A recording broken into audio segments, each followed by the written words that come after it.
qu'il faut que les autorités politiques prennent conscience de ce que c'est que véritablement la guerre informationnelle. Il y a une chose de le dire, il y a une chose de le clamer, il y a une chose d'organiser des séminaires pour en parler, il y a une chose d'en prendre conscience et de décider d'agir. Donc il faut une combinaison. Et je suis d'accord avec les prédécesseurs qui parlent de proactivité. Parce que si vous n'anticipez pas, parce que l'information c'est aussi un construit. Il ne faut pas penser que l'information, c'est toujours un fait. C'est pour ça que je demande souvent, il ne faut pas donner trop de pouvoir aux journalistes, parce que parfois, le journaliste est utilisé par le politique pour mettre sur la scène publique un agenda qui a été préétabli. Donc ça veut dire que le politique doit pouvoir en amont décider de communiquer sur un fait, travailler sur ces éléments de langage avant de rendre cela public. Mais ça, nous ne le faisons pas souvent et c'est pour cela que nous subissons un narratif qui est construit par d'autres. Nous pouvons décider de ce qui va faire l'actualité chez nous. Et vous avez évoqué tout à l'heure la question du terrorisme. Comment on doit couvrir les informations liées aux attaques terroristes? Il ne faut pas oublier que le terrorisme aujourd'hui est un instrument utilisé par les grandes puissances pour affaiblir nos États. Le terrorisme n'est pas sorti du ciel. La question qu'on peut se poser, c'est comment est-ce que le terrorisme, qu'on croyait à un moment donné limité à une partie du monde, a maintenant pour terreau l'Afrique? C'est quand même extraordinaire.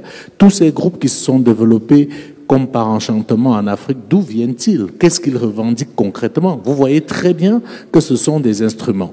Maintenant, je l'ai relevé lors de ma présentation, je pense que nous, autres médias, on a fait une grave erreur dans la manière de couvrir les informations liées au terrorisme.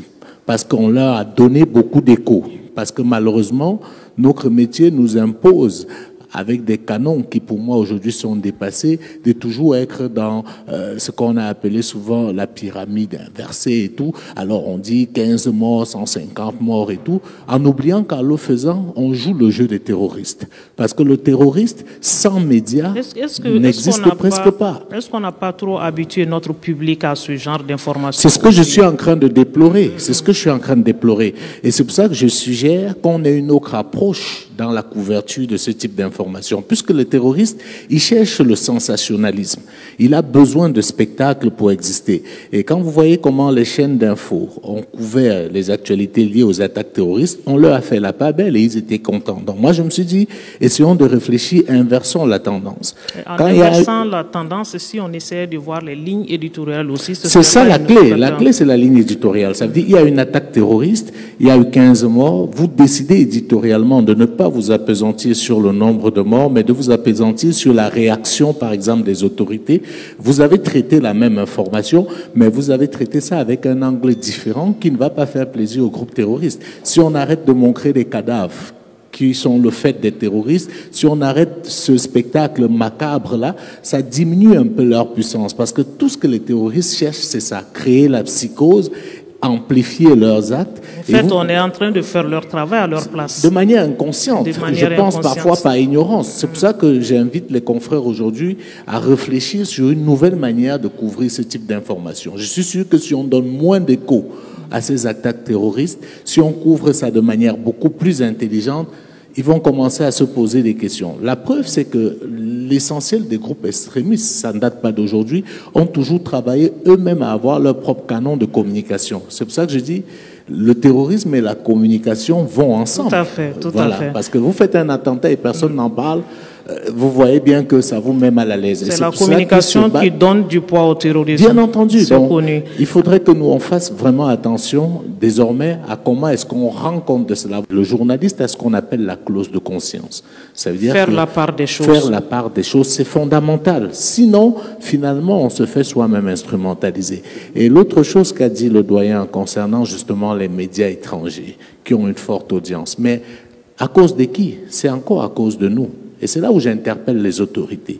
Vous ne pouvez pas être dans un environnement où vous avez des acteurs privés qui peinent à faire fonctionner leur entreprise et vous leur imposez, sans raison véritable, une concurrence déloyale avec des médias qui sont financés ailleurs par des fonds publics. Il y a un problème à voir à ce niveau-là. Je pense que les États africains doivent faire un travail d'assainissement de leur espace médiatique. On n'est pas obligé de donner des fréquences à ces médias internationaux. La preuve, c'est que la réciprocité n'existe pas. Donc je dis, il faut qu'on soit aussi conséquent. La guerre informationnelle commence par là, par contrôler les médias qui arrosent votre espace. Je pense que c'est un problème fondamental qu'il va falloir régler, l'assainissement de notre espace médiatique. Gilles, en quoi les réseaux sociaux peuvent profiter au gouvernement, par exemple? Enfin, c'est une excellente opportunité. Je vais m'avancer un peu à dire que si les pays de l'AES sont encore debout aujourd'hui, c'est grâce aux réseaux sociaux, il ne faut pas l'oublier. Parce que les réseaux sociaux ont permis de contrebalancer le narratif qui avait été construit. Quand vous voyez comment les influenceurs se sont mobilisés pour empêcher qu'on bombarde le Niger, vous voyez la puissance des réseaux sociaux. Je dis, c'est un instrument qu'il faut regarder avec méfiance, mais comme l'a dit mon confrère, c'est une réelle opportunité. C'est une opportunité dans la mesure où, contrairement à ce qu'on pense et ce qu'on dit tous les jours, les réseaux sociaux ne sont pas les seuls laboratoires des fake news. La plupart des médias mainstream à qui on accorde beaucoup de crédits sont des grandes sources de fabrication de fake news. Et ce que je voulais dire aussi concernant les réseaux sociaux, il faut déjà comprendre l'environnement des réseaux sociaux et en fonction de ça, légiférer là-dessus. Maintenant, il y a des lois qui peuvent être faites dans un pays par rapport à tout ce qui est attaque ou invective sur les réseaux sociaux pour faire comprendre aux gens que ce n'est pas un univers où on peut dire tout et n'importe quoi, y compris mettre en péril son pays. Donc, il y a des choses qui doivent être faites, mais je voulais juste attirer votre attention sur le fait que ça ne peut pas se faire du jour au lendemain. Il faut un vrai travail de réflexion, parce que même si vous décidez aujourd'hui d'avoir pour sanction de suspendre quelqu'un sur Facebook, est-ce que vous avez la capacité de le faire? Facebook ne vous appartenant pas, vous n'ayant pas les moyens. Donc, c'est compliqué, c'est pas facile. Il y a un travail à faire à ce niveau-là. Un gros travail. D'accord. On va faire réagir juste Jules par rapport à la question de la communication à l'heure de la refondation. Comment vous la voyez?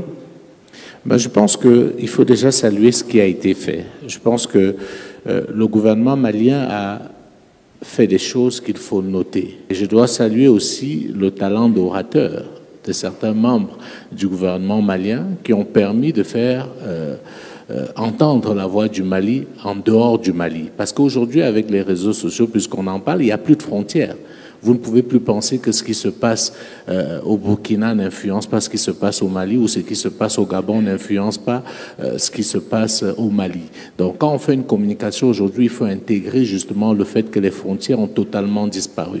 Donc il y a eu un travail qui a été fait, mais beaucoup reste à faire. Ce que je déplore et ce que j'ai constaté, c'est qu'il y a comme un cloisonnement malsain où on voudrait mettre d'un côté la presse du secteur public et de l'autre la presse du secteur privé. Et je pense que c'est quelque chose qu'il faut rappeler rapidement corrigé parce que tous les médias, secteur public ou secteur privé, ont la même mission. C'est une mission de service public qui est une mission d'information. Donc c'est à l'État de créer un cadre qui va permettre que le média du secteur public puisse faire son travail, mais surtout que le média du secteur privé aussi puisse faire son travail. L'autre chose aussi, il faut que l'État comprenne qu'il ne peut pas être le régulateur de tout. Il faut aussi à un moment donné que l'État délègue. Ça veut dire qu'au niveau de la HAC, il ne faut pas qu'on soit dans une posture où on veut faire le gendarme à tout prix, être le gendarme de tout. Il faut que la HAC délègue aussi un certain nombre de pouvoirs à la corporation, autant pour moi, pour permettre par exemple qu'il y ait un système d'autorégulation entre les journalistes. Je pense que ceux qui sont le mieux habilités à faire le ménage dans la presse, ce sont les journalistes. Donc il faut, à mon sens, je parlerai comme ça, leur filer un peu la patate chaude, en disant c'est vous qui connaissez votre métier, c'est vous qui connaissez votre déontologie, à vous de nous dire qui parmi vous mérite d'être appelé journaliste, quel média parmi vous mérite d'exister et de fonctionner parce qu'il respecte ce que vous avez établi comme étant vos codes. Je pense que s'il y a ce travail-là, on va y arriver. La dernière chose, et je terminerai là-dessus, c'est la question des moyens.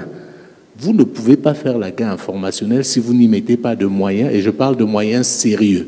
Parce que quand on parle des médias étrangers, j'ai pris l'exemple l'autre jour lors de ma présentation, RFI, France 24 et TV5, le groupe France Média Monde, c'est 273 millions d'euros par an, débloqués une fois par l'État. Convertissez en CFA, vous voyez ce que ça donne. Vous ajoutez à ça les publicités que les multinationales leur donnent et que même certaines entreprises leur donnent. Comment vous voulez que les médias africains, qui n'ont presque pas de moyens, puissent rivaliser à ça? Et il faut bien que les États africains prennent conscience de ça. Je parle de l'argent public qui est donné à France Média Monde. BBC, c'est encore beaucoup plus. Al Jazeera, c'est également des moyens colossaux. Donc, je pense qu'il faut que les États comprennent que la guerre, très souvent, avant d'être physique, est d'abord communicationnelle. Si on investit sur les armes, c'est bien, mais il faut investir sur la communication. Parce que le plus dur n'est pas de faire, mais c'est de faire savoir ce qu'on fait. On s'impose par la communication. Merci beaucoup. Merci, Jules.